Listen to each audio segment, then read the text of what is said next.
दोस्तों, Las Vegas में हर साल हैकर्स जमा होते हैं।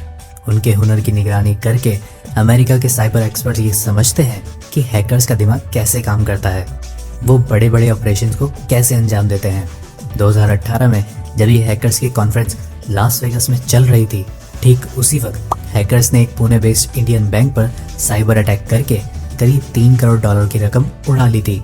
दुनिया भर में हर वक्त सरकारी वेबसाइट से लेकर बड़ी निजी कंपनियों और आम लोगों पर साइबर अटैक्स होते रहते हैं। लेकिन दोस्तों, ये सभी अटैक्स बेसमेंट में बैठे गीक टीनेजर्स करते हैं। हम ऐसा ही कुछ सोचते हैं, लेकिन इन साइबर अटैक्स में से ज़्यादातर किए जाते हैं संयोजित ढंग से, स्टेट फंडेड ग्रुप के द्वारा। आज किसी बैंक को लूटने के लिए आपको हथियार और नकाब नहीं चाहिए। एक कंप्यूटर के आगे बैठकर भी आप किसी दूसरे देश के बैंक को अरबों की चपत लगा सकते हैं। दोस्तों, आज पूरी जिंदगी डिजिटल हो चुकी है। आपके बैंक के खाते से लेकर आपकी लोकेशन तक डिजिटली ट्रैक की जा सकती है। अब इस इंफॉर्मेशन को कैसे एक्सप्लॉइट करना है, ये हैक करने वाली ऑर्गेनाइजेशन बखूबी जानते हैं। इसलिए दुनिया के ज़्यादातर सुपर पावर्स ने अपने पास हैकर्स की पूरी फौज रखी है। जानेंगे इन्हीं खतरनाक हैकर्स के बारे में आज की इस वीडियो में। दोस्तों, कहानी शुरू करेंगे हैकिंग के स्वर्ग माने जाने वाले रशिया से। 1990 के दशक में सोवियत संघ के विभाजित होने के बाद रूस के कई कंप्यूटर्स एक्सपर्ट अचानक बेरोजगार हो गए। ये इलेक्ट्रॉनिक इंजीनियर्स, प्रोग्रामर्स और मैथमेटिशियंस थे, जिनके पास कंप्यूटर्स तो थे लेकिन काम नहीं था। रोजी कमाने के लिए उन्होंने इंटरनेट की दुनिया खंगालनी शुरू की। उस वक्त साइबर सिक्योरिटी को लेकर लोगों में बहुत ज़्यादा समझ या जानकारी नहीं थी। इन रूस हैकर्स ने बैंकों, वित्तीय संस्थानों और दूसरे देशों की सरकारी वेबसाइट्स को निशाना बनाना शुरू कर दिया। उस दौर में हैकर्स खुद को हीरो समझते थे और अपनी कामयाबी के किस्से ये अखबारों और मैगजीन को बताते थे। रूस की खुफिया एजेंसी FSB को इन हैकर्स के बारे में मालूम था, मगर ताज्जुब की बात तो ये थी कि सरकार को इन हैकर्स की करतूतों से कोई नाराजगी नहीं थी, बल्कि वो तो इन हैकर्स का फायदा उठाना चाहते थे। रूसी सुरक्षा एजेंसी ने अपने दुश्मनों पर निगरानी और उन्हें नुकसान पहुंचाने के लिए इन हैकर्स की मदद लेना शुरू कर दिया। लेकिन फिर रूस की सरकार को लगा कि वो फ्रीलांसिंग हैकर्स पर ज़्यादा भरोसा नहीं कर सकते। इससे बेहतर तो ये होगा कि वो अपनी ही एक हैकर्स आर्मी तैयार करे। और आज की तारीख में रूस के पास सबसे ताकतवर साइबर आर्मी है। 2007 में रूसी हैकर्स ने पड़ोसी देश एस्टोनिया पर एक बड़ा साइबर हमला किया था। इन हैकर्स ने एस्टोनिया के हजारों वेबसाइट्स को हैक कर लिया था। 2008 में जॉर्जिया पर हुआ साइबर हमला भी रूस के इन्हीं सरकारी हैकर्स ने किया था। ये रूस की खुफिया एजेंसी के ही कर्मचारी थे। इन्होंने व्हाइट हाउस पर भी साइबर हमला किया है। नाटो और पश्चिमी देशों के मीडिया नेटवर्क्स भी रूसी हैकर्स के हमेशा निशाने पर रहते हैं।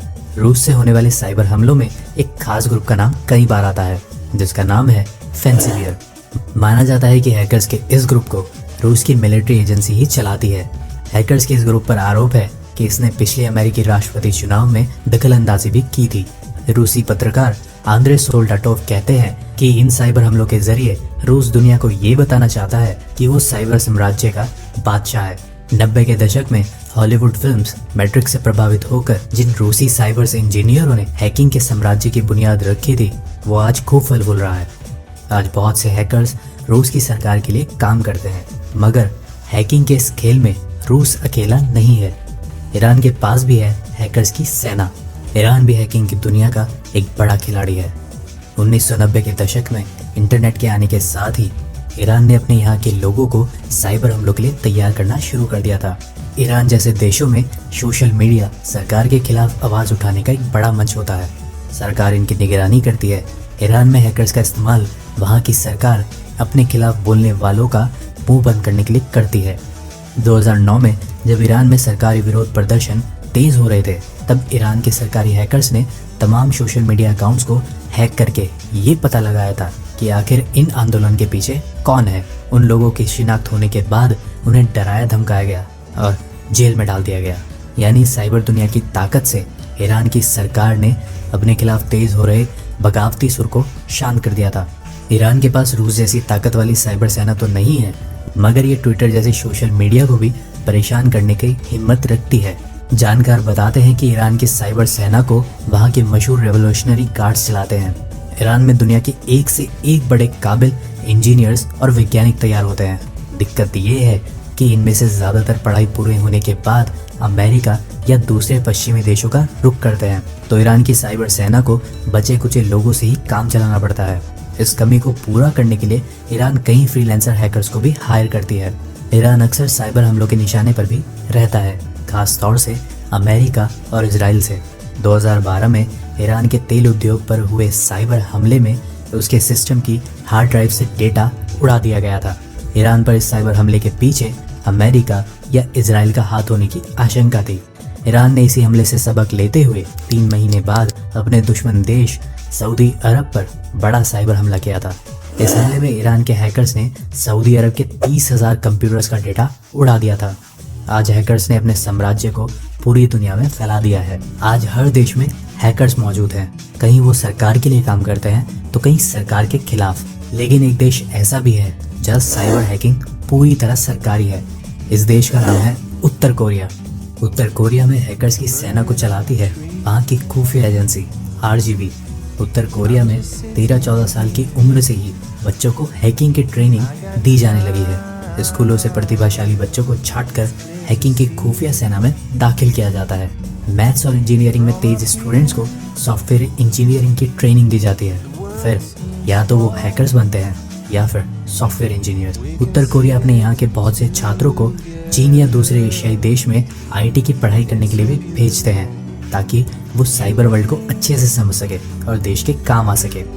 इनमें से कई छात्र पढ़ाई पूरी करके चीन या दूसरे देशों में ही रुक जाते हैं और वहीं से अपने देश के लिए हैकिंग का काम करते हैं। उनका मकसद कमाई करके अपने देश को पैसा भेजना होता है। इन उत्तर कोरियाई हैकर्स को 80,000 से $1,00,000 तक की सैलरी सरकार देती है। जानकार मानते हैं कि करीब 2 से 3,000 उत्तर कोरिया हैकर्स फ्रीलांसिंग का काम करते हैं। इनके निशाने पर क्रेडिट कार्ड्स, बैंक के खाते वगैरह होते हैं ताकि आसानी से कमाई हो सके। उत्तर कोरिया के हैकर्स ने दुनिया के कई बैंकों पर बड़े साइबर हमले करके करोड़ों की रकम उड़ाई है। इनके निशाने पर लैटिन अमेरिकी देश इक्वाडोर से लेकर पड़ोस के देश भी रहे हैं। लेकिन दोस्तों, हैकर्स आर्मी की बात हो रही हो और चीनी हैकर्स की बात ना हो तो ये नाइंसाफी होगी। अप्रत्याशी रूप से चीन में हैकर्स की संख्या दुनिया में सबसे ज़्यादा है। अलग अलग अनुमान में कहा गया है कि दुनिया के 41% साइबर हमले चीन से ही होते हैं। पुणे बेस्ड कॉस्मो बैंक में हुई चोरी के बारे में मैंने आपको शुरुआत में बताया था। उस हमले के पीछे भी चीनी हैकर्स का ही हाथ बताया जाता है। चीनी हैकर्स काफ़ी समय से भारत सरकार के संस्थानों और विभागों को अपना निशाना बनाती रही है। यही नहीं, हवाई यूनिवर्सिटी, वॉशिंगटन यूनिवर्सिटी, MIT जैसी कम से कम 27 यूनिवर्सिटी को ये हैकर्स अपना निशाना बना चुके हैं।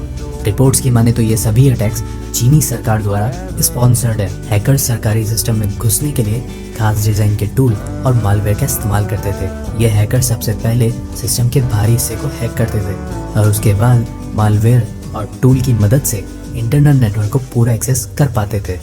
नेटवर्क हैक करने के बाद ये हैकर्स रिमोट कोड के जरिए कॉन्फिडेंशियल जानकारी चुराने के साथ ही सिस्टम को भी खराब कर देते थे। दोस्तों, साइबर अंडरवर्ल्ड आज खूब फल फूल रहा है। आज साइबर हैकिंग का साम्राज्य इतना फैल गया है कि ये धंधा अरबों खरबों डॉलर का हो गया है। लेकिन दोस्तों, अब बात करते हैं एक ऐसे अंडरग्राउंड रेवोल्यूशनरी हैकर्स के ग्रुप के बारे में जिसने दुनिया में कई बड़े ऑपरेशंस को अंजाम दिया है। इस ग्रुप का नाम है एनोनिमस और इस ऑर्गेनाइजेशन के मेंबर पूरी दुनिया में फैले हुए हैं। इस ग्रुप ने कई बार दुनिया में हैकिंग के जरिए सरकारों को सबक सिखाया है। जब ईरान के नेता महमूद साल 2009 में फिर से चुनाव लड़ रहे थे तो उनकी सरकार ने अपोजिशन के मीडिया चैनल और इंटरनेट सेवा बंद कर दी थी। ईरानी नागरिकों के लिए ये फ्रीडम ऑफ स्पीच के खिलाफ था।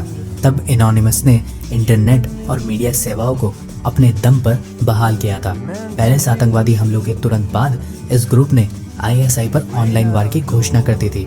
सोशल मीडिया पर उन्होंने कुछ ही दिनों में प्रो ISIS लोगों के 2000 से भी ज़्यादा खातों को बंद करवा दिया था। यही नहीं, 2013 में उत्तर कोरिया के मिसाइल परीक्षण के विरोध में इन्होंने इस देश में सुचारू संचार को रोकने के लिए देश की तीनों कामकाजी वेबसाइट को बंद करके उत्तर कोरिया पर दबाव बनाया कि वो परीक्षण को रोक दें। खैर, हैकिंग के साम्राज्य के बारे में आपकी कितनी समझ है और क्या आज की इस वीडियो से आपने कुछ नया सीखा? नीचे कमेंट में हमें ज़रूर बताएं। फिलहाल आज के लिए बस इतना ही। अब हमें इजाज़त दीजिए। आपका बहुत बहुत शुक्रिया। From a distance you can tell